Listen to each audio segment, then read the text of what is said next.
You're listening to Trek FM.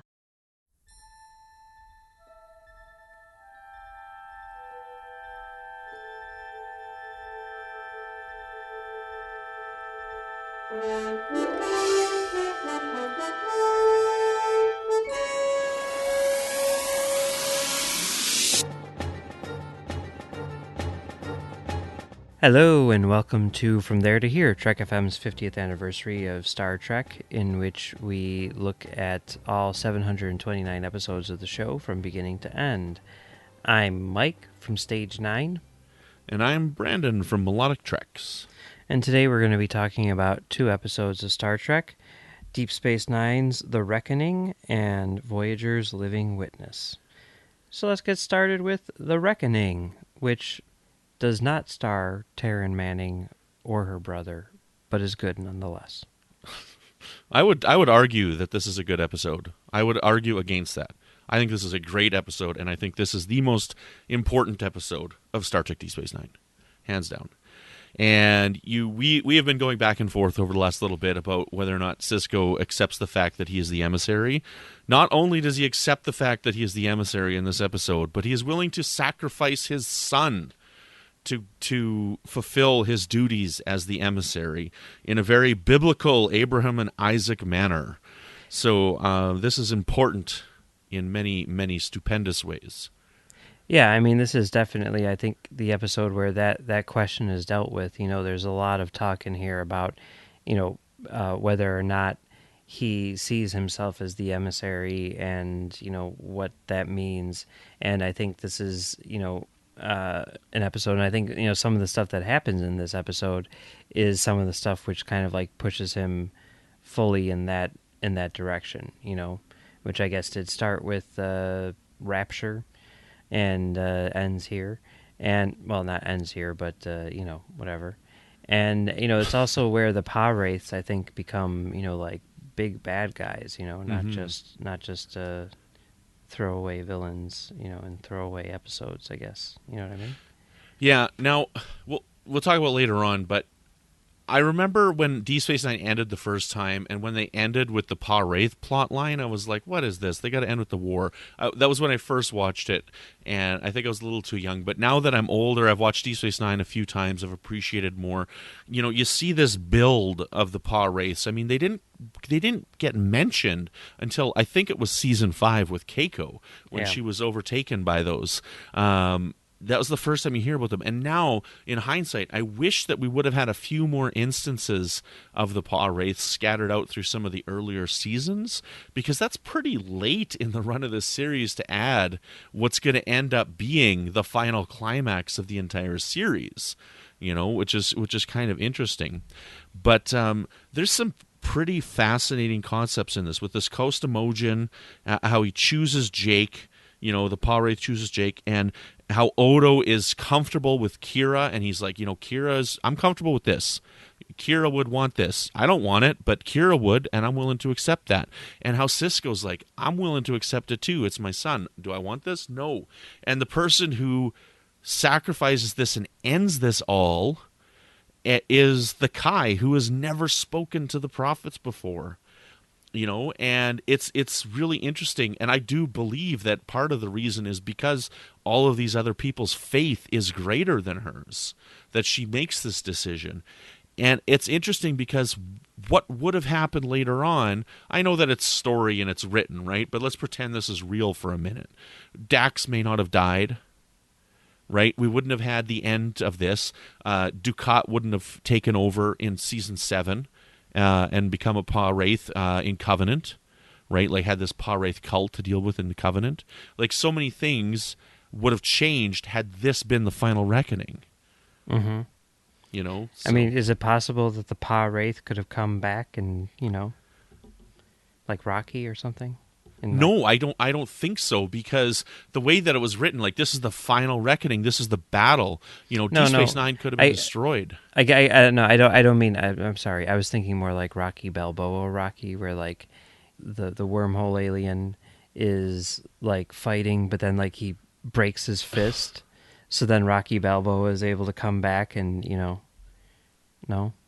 I've seen the first one once. Is it in the first one? It was a long time ago. No, it's in the last one, Rocky Balboa. No. Okay, I didn't see that one.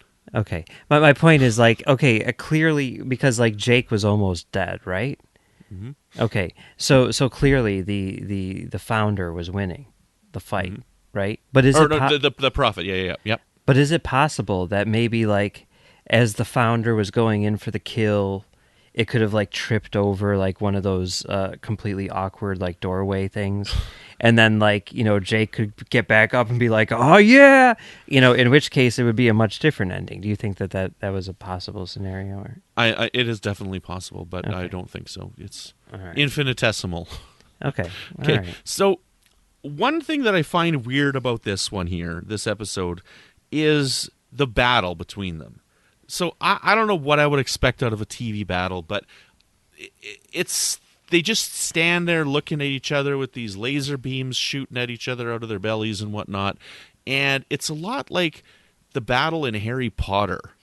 I was just going to say the same thing, which is why I like really don't like those battles in here. It's like these are wizards who can do anything, so they shoot lightning bolts at each other. It's like, really? That's the best you can come up with? Whatever. And it's just this constant stream of lightning, and it's like, I don't know. And I love Harry Potter, but I don't really like the final battle in Deathly Hallows Part 2 and whatnot. And I'm not really satisfied with this laser beam battle between the Prophet and the Pa Wraith. But I mean, I forgive it here because it's a TV budget, and there's not much they can do, I think. But yeah, anywho. Yeah. It's incredibly boring, but I guess here I'm okay with it because it seems rather abstract, although I don't know why they would need to have like host bodies if all they're going to do is... I mean, you'd think that they could do this in their non-corporeal form as well, you know? Mm-hmm. I don't know. Yeah. That's a little lame. I mean, what is it about like their life force or whatever, which, you know, makes... I mean, why not, you know... I mean, it seems to me that you could almost probably do this on like the holodeck or something. You know, I don't know. It's a little. I mean, obviously the reason why they do it is because of the story, and they want to have Kira, and they want to have Jake, and they want to have the thing, and the. But when you start breaking it down logically, it you know, Mm-hmm. I don't know. Anyway, we should move on before we're forced to eat fruit or suffer horribly. Okay, that's cool. Living Witness. This episode is an episode of Voyager, in which there's a society hundreds of years in the future that has a museum dedicated to that time that Voyager came and caused a really big war and completely messed up their society. And they're like, these guys were evil, we hate them. And then someone at the museum finds a little pocket of data and is able to activate the doctor, and the doctor's like, you guys are really bad at history. And hijinks ensue. I think I think you like this episode a lot more than I do. Like, I like it. I think it's fine, and I know that most people think this is like the best episode of Voyager. And I think it's great. It's the closest we get to a mirror universe episode for Voyager. I think it throws me off every time I watch it because they're like, it's 700 years later, and then it's like 1,000 years later, and it's a story within a story within a story within a publicity shoot photo. So cool. Yeah. I love that. By the way, this is co-written by Bryan Fuller and Joe Who's that? Menosky.